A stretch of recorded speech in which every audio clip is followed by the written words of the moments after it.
na tuko na Mrs. Kenya 1 na jana juzi tuliambia watu kwamba ushuhuda ile yako naye inaweza kusaidia mtu somewhere, na kwa sababu amekubali kuja, na nikaona watu wamecomment kwa Facebook, they want to hear. It is good. Mimi nitoka jela, mimi si msomi, yeye ni msomi, atawaelezea kule ametokanisha na mashule form 1 sijui whatever. Mimi sikufika hata form 4, form ngapi, class 5 nilitokea kule. Lakini mambo ya masomo tusilete kwa nyumba yangu, tuongee mambo ya anointing na pesa, utajiri nani mkubwa na gari ile kubwa. Karibu sana. Thank you very much.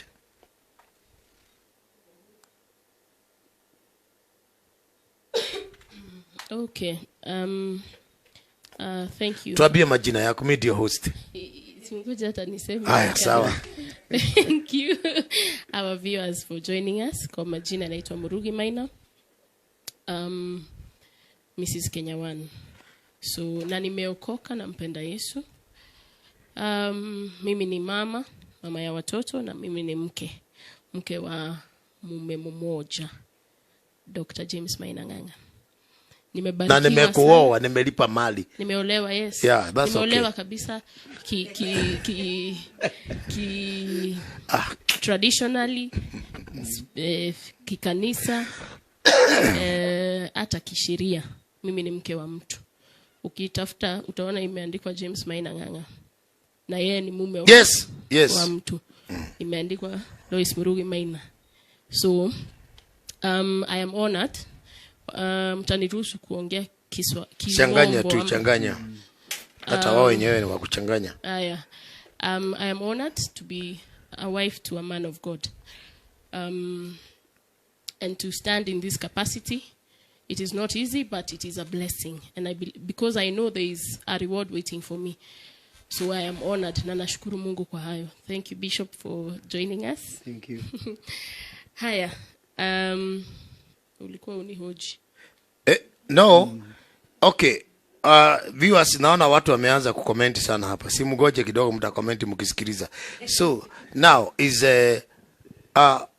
you are married with 3 children. Yes. Na what ni panda shuka gani watu wanapata katika wedding ama after wakimaliza wedding, kabla kutulia kwa nyumba? Kuna mahali labda kuna misukasuko hivi na hapa na pale ile wewe umepitia? Okay. If I can start kidogo nyuma. Mimi ndio nije niwe mke wa mtu ama mke wa mtumishi. Kwetu hakuna pastor na hakuna my mother is not a pastor's wife and my father is not a pastor. We were just washirika wa kawaida. So what I might have known about being a wife is contrary to what a pastor's wife is, because unajua utachukua mawazo yenye ama what you have seen in your father's house and bring it forward. Ufikirie sasa hivyo ndio utaenda kukaa ama hivyo ndio ndoa inafaa kukaa ama kuwa. So when I got married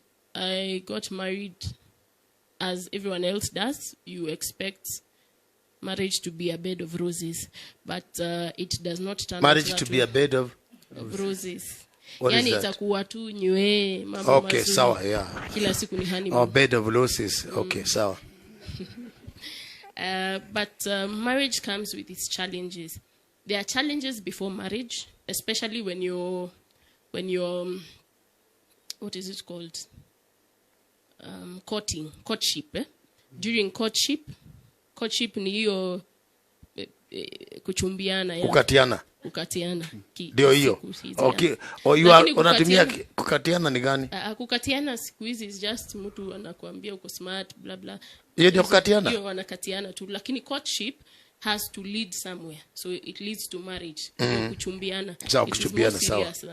Okay. So there are challenges that come in courtship because mimi venye niko pengine kulikuwa na watu wangetaka kunioa na mume wangu kuna watu wangetaka awaoe. So you see there is a great opposition there kuna ni kama mashindano fulani ya nani ataolewa, nani hataolewa, nani ataoa, nani hata like that. So there were challenges before marriage, but I was able to overcome that because moyo ukipenda, what else can you do? See, you overcome the challenges because of that. So I got into marriage, and panda shuka ni kwamba the challenges that were there. Madam, wacha kurukaruka huko. Uliwahi tukutoroka. Hiyo, that's what people ama sio hiyo. Basi sitauliza. Basi wewe uliza wewe. Wewe uliza wewe Bishop. Pole pole tu taratibu because watu wanasikiza. Lakini simulaumu amezoea kuhoji watu wa mapepo. Sina mapepo. Aki wewe. Sawa tu. The same challenges that were there during courtship, hiyo yenye ilikuwa kwa kuchumbiana inaweza ikakufuata hata ndani ya ndoa. Why? Because namba si ile ile ya simu. Watu ni wale wale. So wanakutafuta hata after marriage. Because kuna watu ni spoiler wa manyumba na anaweza hata akakutoa kwa ndoa. Because the agenda is not happily ever after. The agenda ni akuharibie kwa sababu hakupata kukuoa kwa sababu kwa hivyo atakuharibia. So nikapatana na mambo kama hayo. Ikabidi nibadilishe simu, namba ya simu, na yeye akabadilisha yake, I believe, yes. Because when you get married you start on a clean slate, unaanza upya. Sasa wacha marafiki wako wawe marafiki wake na marafiki wake wawe marafiki wako. If you want to start afresh, everyone has a past. Kila mtu akona mambo ya kitambo, lakini sasa because mumeanza upya, anzeni mkondo wa maisha upya. That's what I believe. So tukapitia hali ngumu tu ya hiyo and we overcame it. So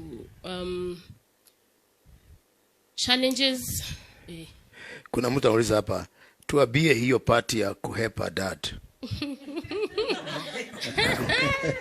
No, ni watu wameuliza tuambie party ya kuhepa.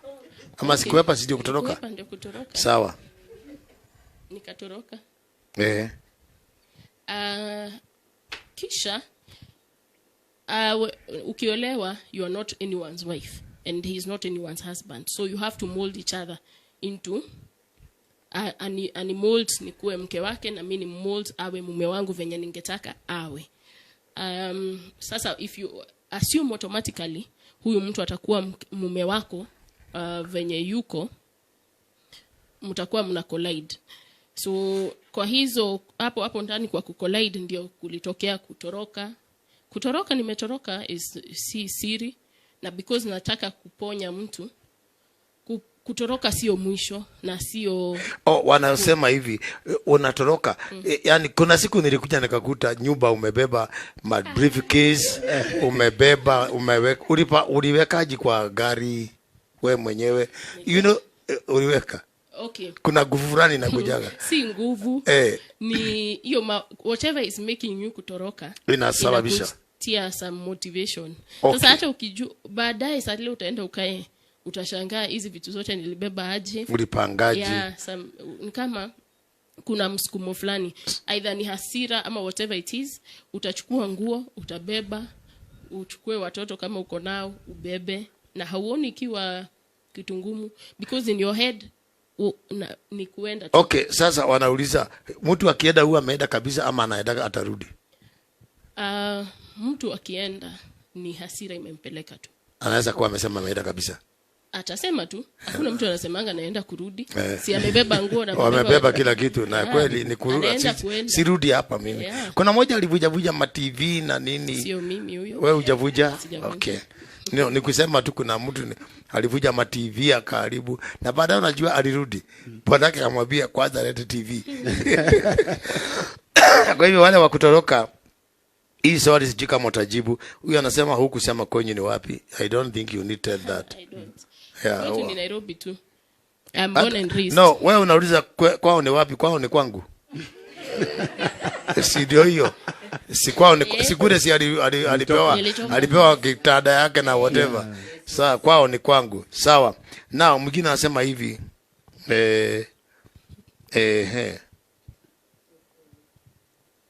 amesema hiyo ni personal. Ni mtu amemjibu hapo.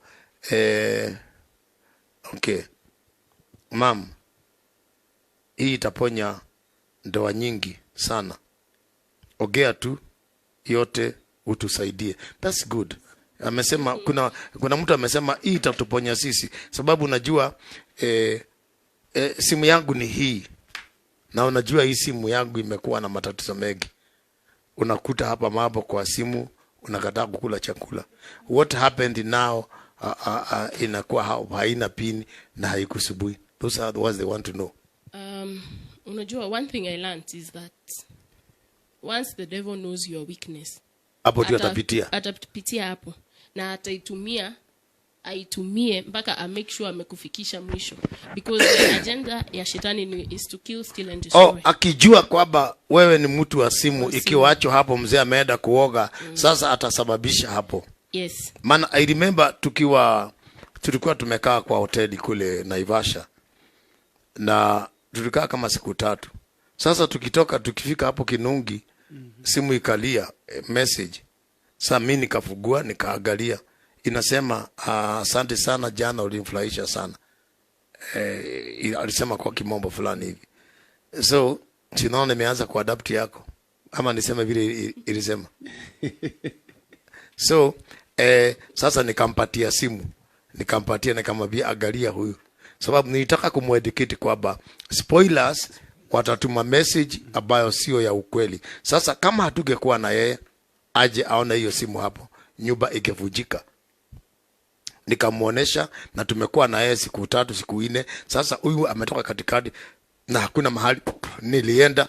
So yeye mwenyewe akaniambia hawa ni house breaker, ni watu ambao wanavuja nyumba. Na sasa kwa sababu kuna watu wanataka kukusikiliza, wanataka kujua uliwezaji ukaseto. Maana siku hizi autoroki, uliwezaji ukaseto. How did you come to that? Sababu pastor ni yule, watu umesema ni wale. What happened sasa wewe ukaseto? Hiyo pressure katoka kwako. Maana wanauliza. Fortunately or unfortunately for me, I have learned through experience. So kuna mambo nyingi nimepitia ndio ikanifanya kujua, because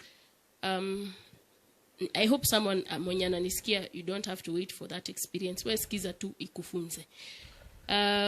Simu ilinisumbua sana, ikipigwa inanisumbua nini, unaongea hiyo nani, you want mpaka karibu useme yekwe speakerphone usikie ni nani. But once I realized that the devil might be using or is using that as a loophole, nikaamua let me ignore, nione what next. Believe it or not, ukiignore hata inaacha kukuumiza huyo mtu sasa, ama whatever, ama shetani hatumii hiyo njia, because now you've ignored that. Si simu yako siona, ukishaelewa. Yeah. Na mimi siweki simu yangu pin na bado inapigwa. Na inapigwa tu na hata watu watatuma messages. Hata messages nimeona sijakuambia. Yeah, it's okay. Mimi sina shida. Wajua nilimwambia hivi, wao ukiona message angalia yangu ya kujibu. Maana mtu atasema I miss you baby. Kuna watu unipigia simu tukiwa na wewe. Na mimi nakuuliza, kwa nini unaniita baby? Sweetie. Mtu na tuko naye na mwingine ananipigia simu ananiita sweetie. Na ni mke wa mtu. Na tuko naye ananipigia ananiita sweetie. Mpaka namuuliza huyu, kwani sweetie kwa kimombo ni inamaanisha nini? Akasema huyo mtu ako na some another agenda. So tunataka kuongea mambo ya nyumba. Hata mimi wakati huo si ati mimi nilikuwa mkurino. Si ati nilikuwa mzuri. Sikuwa mzuri kwa sababu gani? Kwa sababu yeye hakuwa mke wa mtu. Mimi nimekuwa mume wa mtu. So I was thinking anakuja kuchukulia ule mwingine pale aliwacha. So nilitaka anihando kama mke. Kumbe bado ni msichana.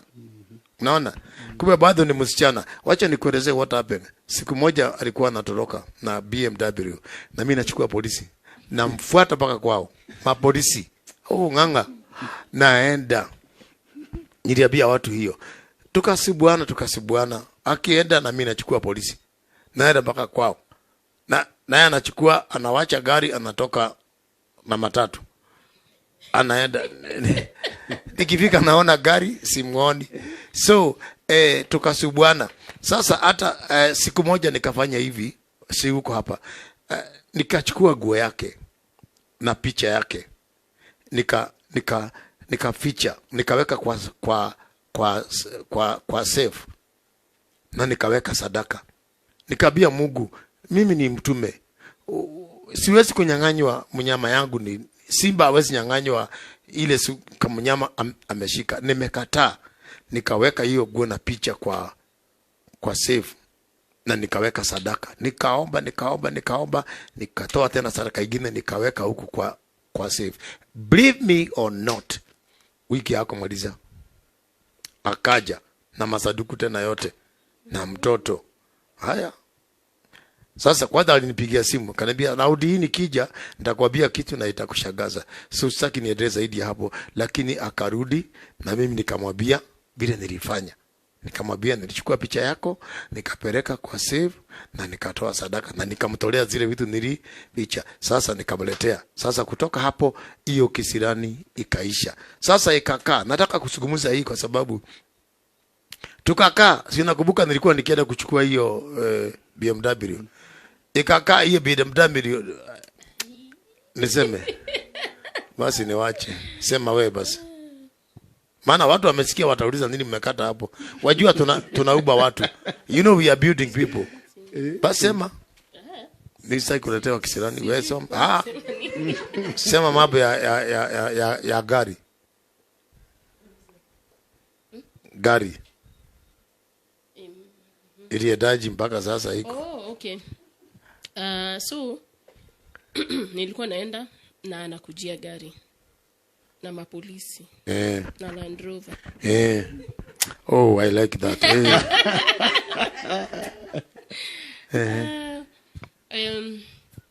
But eventually kuna kitu ilinifanya I made a decision. Ukawa mama. Nikasema enough is enough. Unajua nilijiuliza kitu moja. Sasa si hata nitakufia kwa njia nikitoroka na mtoto na mizigo every day. Ukikaa kidogo umeenda. Kaa kidogo umeenda. Na nikafikiria because most of the times unatuambiaga tujiite kama mkutano. So I thought to myself, without the influence of family or the influence of friends, because now wanachangia sana.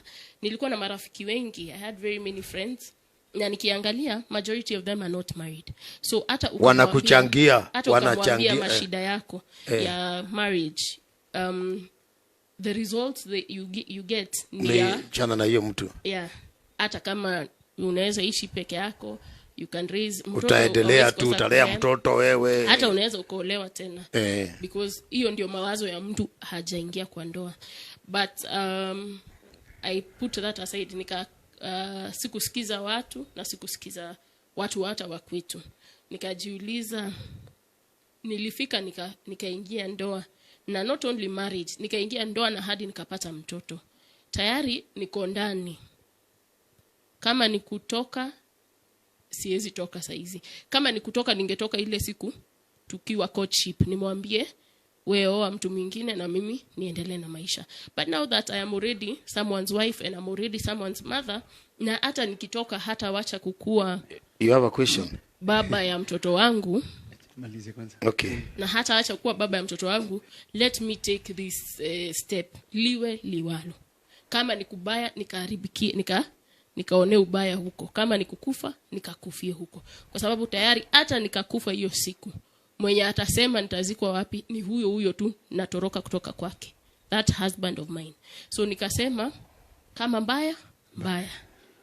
Nikasema nikurudi. Yes. Sasa nikarudi mimi. And that step ndio ikakuwa ndio mwanzo wa maisha mapya. Ikakuwa mwanzo, the start of a new life. Nikaingia ndoa na nikasema nitangangana nayo the way it comes. Si mraisi mzee, lakini hata mimi si mraisi. Aya, umeniharibia. No. Because show ni yangu. Sawa. Si hata nyinyi mnamjua. It's okay. Hata wewe unajijua apostle. Mimi sijijui. Aya, sawa. So, but I believe God gives you what you can handle. You're graced. So mkiniona nikitembea huko, I am graced for this man. Si kila mtu anaweza kana yeye, mimi nimebarikiwa kukana. Aya. Yes, because Guy, umeniharibia. Wacha nikwambie. Unajua most people house spoilers, wacha niwaambie. House spoilers wananiangalia saa hizi wanasema hata mimi nikamanage nikamtoa yule pale nitakaa hivi. Okay. One thing you don't know, you are not graced for this position. Okay. I am graced. Oh. So that's why I am thriving.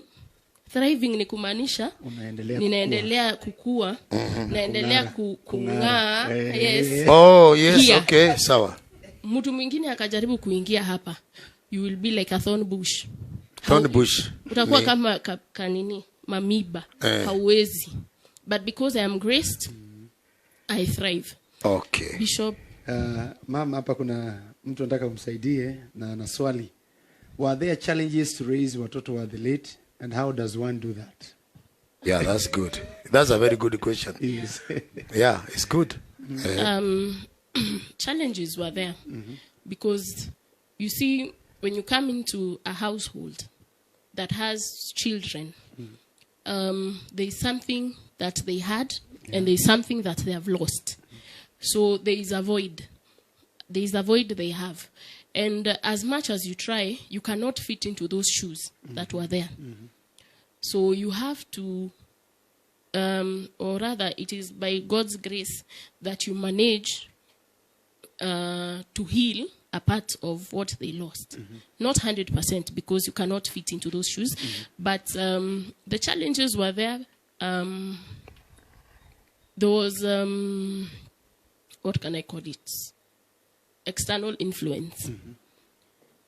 Mimi nikiolewa kulikuwa na mambo nyingi sana.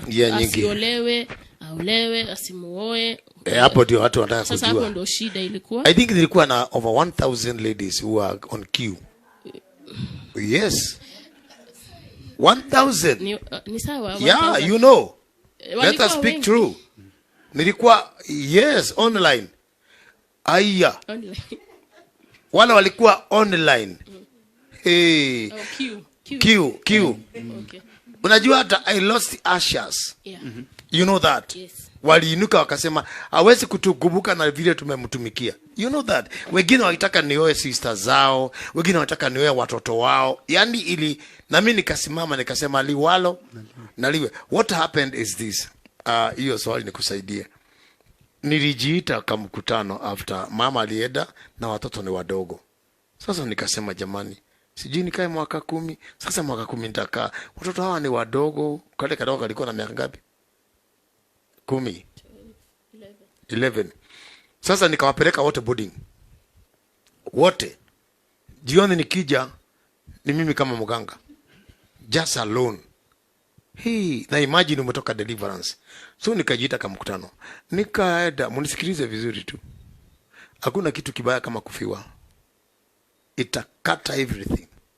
Everything itakatika, hata akili zako, hata nafikiri ule alikufiwa nani? Jacobo alikufiwa pale jiani. Hata Ibrahim alikufiwa na Sara. So wakati mama aliondoka, ujua aliniwacha kwa anga ile kubwa ambao sijaizoea. So kuna watu walikuwa wanapatia 3 million, some ladies ya ministry. Sijui, mimi nafikiri ni ministry. Kumbe nitakuja kujua baadaye. Kuna mwingine alinipatia sijui chaba, mwingine akanipatia gari, nikapewa. Nilikuwa tu kama kamujiga. Hata kanisa iliharibika. Kwa nini? Sababu kulikuwa na groups. Hao wanakuja na maua na vitambaya wanaweka kwa platform. Saturday night. Group nyingine inakuja inatoa ile iliwekwa jana inaweka yao. Sijui mimi. Mimi nikiingia nakuta, so watatoka nje, wakati naigia ndio wataigia viti zao, wameongea na maasha, hizo viti huwezi ukawekelea kitu. So nikiingia watu wale wanaigia, so watu wanafikiria nimekuja na wao. So sasa ilipoendelea hivi, wengine mnisikilize sana, nakwambia mimi ni Kenya one. Yale nimepitia ni mimi na Mungu niwachie. So nikajiita kama mkutano. Huyu nikakuta na watoto 4. Huyu nikakuta na watoto 3. Mwingine na watoto 2. Nikapata mwingine ambaye hana mtoto, lakini ako na miaka kama alikuwa mbele yangu na miaka 3. Sasa nikasema sijui nishukue, hata mmoja alikuwa mheshimiwa, mwingine alikuwa daktari, mwingine alikuwa wapi, mwingine alikuwa bishop, mwingine alikuwa. Sasa nikasema jamani, huyu nikichukua na akinipatia dawa ya kulevya, anisainishe mashamba yangu. Unajua mimi nikamjela. Unajua kaujela yakawezi kuicha. Kaujela ile knowledge nitoa jela. Hata ukisikia nimelala, ninasikia. Sasa nikasema jamani, huyu nikichukua huyu anipeusie mataito zangu, watoto wangu watabaki na nini? Nikajua tu automatically mtu akija na watoto, akuja na watoto, the best thing atachukua ni kupatia watoto wake. Sasa nikasema siwezi pata msichana walikalagu, na wanawake wanajua hawazeeki na hawana mdogo. So nikasema liwalo na liwe na liwe na liwalo, wakaba tunasemaga wow kwendo nikaingia. Sasa hey my friend, nikasema nitatangaza. Usitangaze. Nikasema nifanye chini ya maji. Nikasema chini ya maji na wewe ni apostle, watu watakuwa wakiuliza hii msichana umetoa wapi huyu msichana? Basi nikatafuta Bishop Mwaura kutoka Mombasa aje atangaze. What are you saying? 1000 people waliodoka Sadi hiyo 1000 waliodoka, viposhi waliodoka. Karibu nigeuze kompyuta, lakini roho ikaniambia basi nikasema mke si wa Mungu, mke ni wangu. Mke si wa Mungu, mke ni wangu. Mkitaka kwenda mwende, nyinyi ndio mmenikuta. So kanisa ikafurugika, watu wakaenda, na mimi nikasema basi ni nini hiyo swali inaulizwa hii? Congratulations. Yeah, unaona nilikwambia itaponya. Kuna mtu amesema hapo, hakuna wahubiri waliwahi kusema ati kitu kama hiyo. Wamekaba watu. Sasa wao ukifikiria ni mapepo. Wamesema umefanya vizuri. Nimeona hapa wakisema umefanya vizuri kwa sababu hakuna mtu aliwahi wachungaji hawajatuambia wao wanapata shida kama zile tunapata. You see, wanaishi tu wakifikiria sisi ni malaika. So tukaoa. Tulipooa, kumbuka kwamba ile spiritually kulikuwa na gap kubwa sana. Mke ameniwacha na nimeoa msichana. Watu wanasema ageoa mtu mzee, kwa nini ameoa msichana mdogo? Mimi nikasema na roho yangu, sasa nikiwa mtu kama mimi ama mzee siwezi pata msichana. Ukipata mtu hana mtoto, watoto wake walienda wapi? Atakuja kukulia watoto. Yaani mtu anajiita kama mkutano tu. So nikasema sasa nikioa mzee kama mimi, tushikwe na dawa ya pressure, tukunywe zote mtu bilibili, tukuve. Nikasema si uoe mdogo. Ukishikwa na pressure atakwambia ni gapi atabaki. Lakini mkunywe nyote wawili dawa ya pressure, mtakufa siku moja. Mtaweka jiko kuna baridi, kumbe jiko iko na gas, mmekufa. So nikaamua nikasema liwalo na liwe. So kanisa ikavurugika na mimi nikasimama. Ukumbuke wale walienda, kuna watu walikuwa nafunga asiolewe. Huyu unamuona hapa, huyu amepitia meno ya kutafunwa. Wanafunga, wanasema ni mpaka amefikisha miaka 3 bado. Sasa hapo ndio kumeharibika ile mbaya kabisa. Amepata mtoto bado, hapo ndio sasa kumeharibika alipopata mtoto. Goma takirithi na mwigi. Sasa at the end of the day, sasa ndio tukakubaliana tukasema liwalo na liwe na liwe na liwalo. Sasa ile gari nilikuwa na kusema, ile gari alikuwa anatoroka nayo, si amekaa nayo sasa. Sasa nakanibii gari ni mzee. Sasa si nimepata mahali, si ni trade in. Nikaambia sasa trade in. Sasa ame trade in, sijui kama logbook ameandika jina yake. Ile gari ilikuwa naenda kuchukuliwa na mapolisi. Sasa unaona, sasa ame trade in, amepewa, sijui kama ameandika jina lake ama nini. So ndio nikasema aseme hivyo. Ndio wamama watakapopitia kiwango kama hiyo, give it time. Give it time. Itaenda tu polepole. Ile gari alikuwa anafuatwa na mapolisi. Sasa iko kwa mikono yake na whatever. So give the life time. What is your comment on the last? What do you want to say before I take over? I think in marriage you need patience. And you need direction from the Spirit of God. Because ukifanya uamuzi na macho ya binadamu, at times you will be the one at a loss. Because hivyo nilienda mara whatever number of times that I went back home to my parents' home and left my matrimonial home. Mume wangu angechukua hatua. Aseme enough is enough. But because he looked at it with spiritual eyes, akasema now enough is enough, sitapoteza mke wangu. And because I sat down and thought and said enough is enough, I got into this and I am going to remain in this. That is marriage. Nikaamua physically and spiritually. That is why I'm here today. And that is why I have a testimony, and that is why I can encourage someone who would be in a certain situation like this.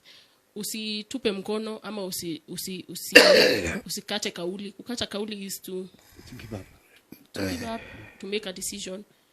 Usikate kauli mapema. Anasema hivi hapa mtu. Thank you so much. Advise the youth who are dating now. I would like to tell them one thing, because this generation has turned into something else that goes against the word of God.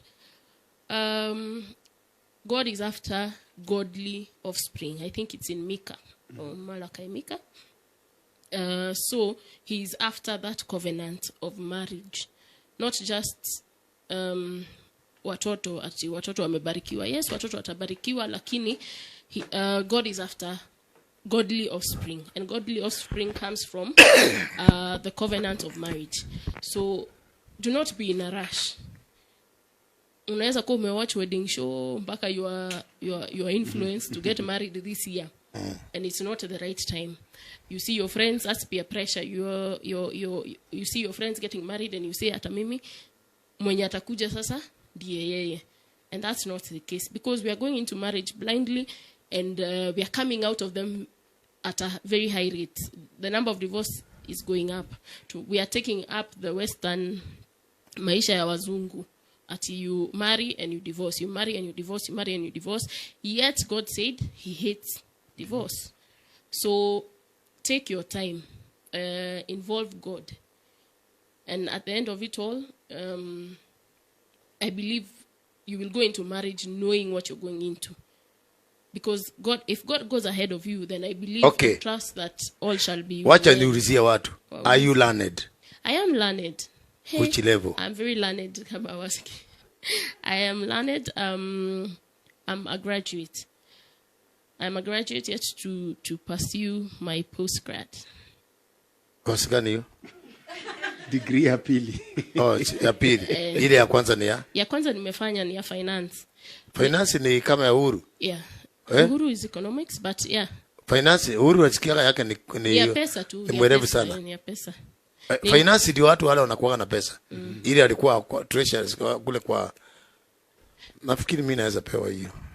Yeah, I'm learned. Oh, kuweka. Okay, you are learned? I'm learned. I got out of university nikakaa kidogo, then I got married. I prayed for my husband. One thing, let me tell you. I always prayed for my husband, not knowing who he is, but I prayed for A, B, C, D. I want my husband to be this way. I want my husband to be this way. Namuombea tu penye yuko. Because we are told what you confess is what you possess. So I believed, nikaomba nataka mtu wa hivi, and believe it or not, I didn't want to get married to a young man.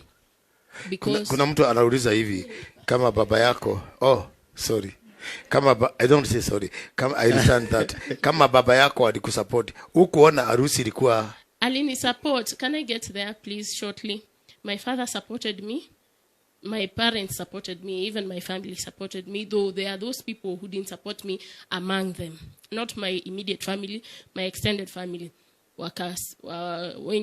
Wengine hawakusupport. Kwa hivyo si lazima upende na kila mtu kwa familia. Na si lazima, because mume ni wangu, si wetu.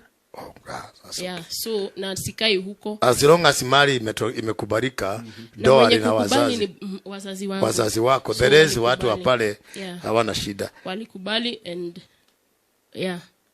wakanibariki because they give you out to your husband, and I was blessed. That's why I have children ambao wamebarikiwa. Okay. Thank you very much.